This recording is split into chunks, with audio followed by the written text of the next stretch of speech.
अम्मा, एक कप चाय पिला दो। कल कहाँ रह गए थे?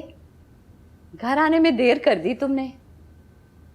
ओ, कहीं ससुराल तो नहीं चले गए थे बेगम के पीछे पीछे दुम हिलाते हुए? हाँ हाँ, तबस्सुम के पास गया था।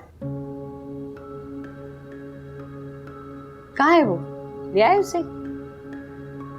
या टका सा जवाब देकर चलता कर दिया तुम्हें? हाँ, वो नहीं आई वो। वैसे अकबर एक नंबर की जिद्दी और बदतमीज औरत है वो। साफ साफ तुम्हें कह दिया होगा कि पैसे लाओगे तब मैं आऊंगी, है ना? यही बात है ना? देख ले अकबर, तेरी शादी को 12 साल हो गए हैं, लेकिन अभी भी तुझसे ज्यादा अपनी माँ बहनों को चाहती है वो। ऐसे सियाने ठीक कहते हैं, जिस घर में 3 बेटियां हो ना, वहां से बहू नहीं लाना चाहिए। मेरी मत मारी गई थी, तुम्हारी ससुराल की शराफत देखकर बेवकूफ बन गई। गुस्से में है वो इस वक्त। समझाया मैंने उसे, मान जाएगी, फिक्र ना करो। तुमने समझाया और वो मान गई। चलो ठीक है, मैं भी देखती हूँ कि वो तुम्हारी बात का बास कब तक रखती है।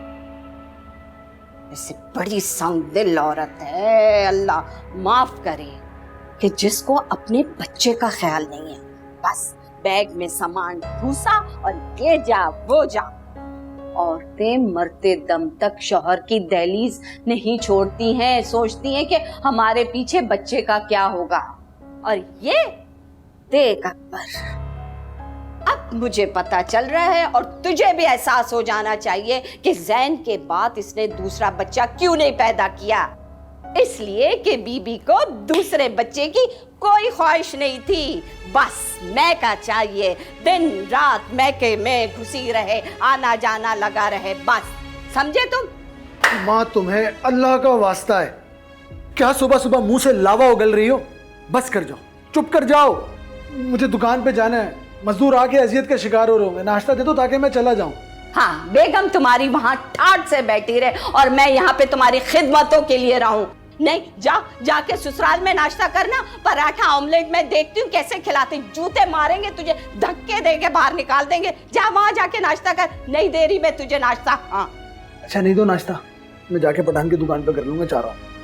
हाँ हाँ कर ले, देखती हूँ मैं। पैसे तो होंगे नहीं तेरे पास, कंगला कहीं का, मुझसे खिदमतें करवा रहे।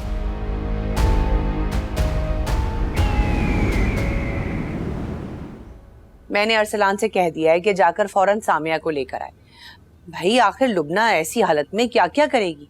अब तुम्हें आराम देने के बजाय सामिया जाकर अपने घर बैठ गई है, ये कोई तरीका है भला? तुम्हें मेरी बातें बुरी तो नहीं लग रही है ना? देखो लुबना, इस वक्त ना मुझे सिर्फ और सिर्फ तुम्हारी फिक्र है।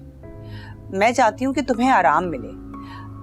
सामिया को इस मौके पर यहाँ होना चाहिए था, लेकिन वो हमेशा की तरह अपनी जिम्मेदारी से जान छुड़ाकर अपने घर जाके बैठ गई। और देखो, मुझसे पूछना तक गवारा नहीं किया। आप ठीक कह रही हैं मम्मी, लेकिन सामिया इतनी लापरवाह तो नहीं है। अब वो क्या कहते हैं अंग्रेजी में, सीइंग इज बिलीविंग। अब सब कुछ बेटा तुम्हारे सामने ही है। अगर अभी भी तुम्हारी आंखें नहीं खुली हैं तो मैं तो कुछ नहीं कह सकती। मैं सामिया से खुद बात करूँ। कोई जरूरत नहीं है, उसे अपनी जिम्मेदारियों का एहसास खुद होना चाहिए।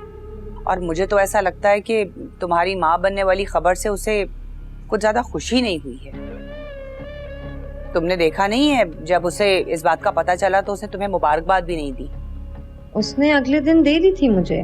देखो लुबना, जो तुम्हारी कामयाबी पे ताली बजाए ना वो नहीं, जो ताली ना बजाए वो अहम होता है, उस पर नजर रखनी चाहिए, क्योंकि ऐसे लोगों के दिल में तुम्हारे खिलाफ बोझ होता है। अब देखो ना, मैं तो माँ हूँ, मेरे बच्चे जिसमें खुश हैं मैं भी खुश हूँ।